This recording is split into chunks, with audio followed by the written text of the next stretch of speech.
Hi, amazing people. This is lesson 12, and you are already doing task 1, watching the lesson 12 video. So good job. This is an Aspire to Do lesson, and the poems that I selected for you for this lesson are all poems that are meant to inspire hope. And there's 2 different poems. You're going to check out both of them, annotate both of them, and then write one inspired by either poem, whatever you like better.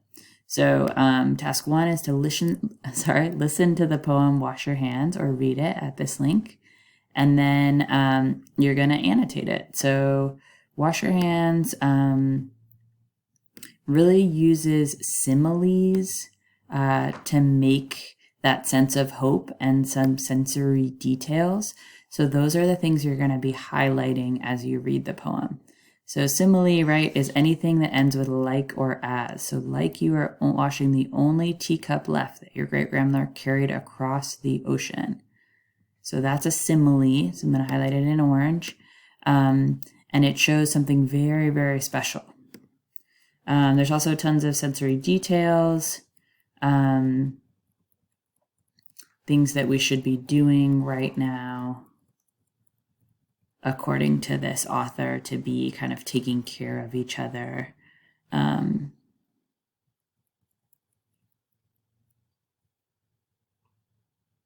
So sensory details like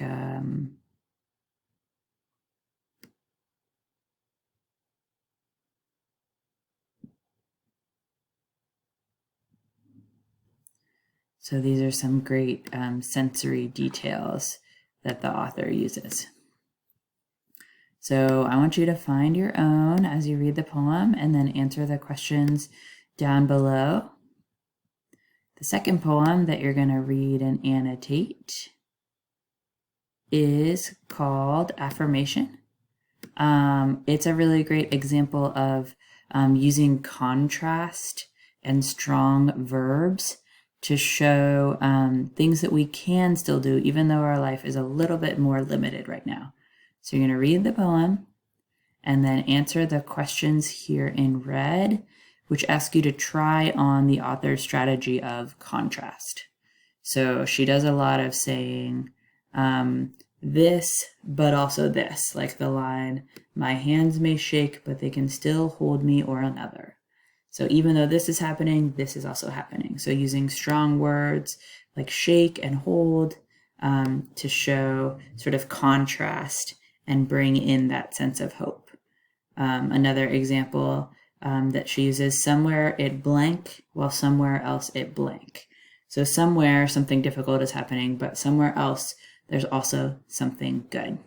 So after you've annotated both of them and answered the questions, you're going to go to where it says Aspire to Do Poem Draft and complete your poem. You can use any of the repeating lines from the poems we wrote and write your own in the style of either Wash Your Hands or Affirmation. Sorry, my dogs are getting very excited in the background.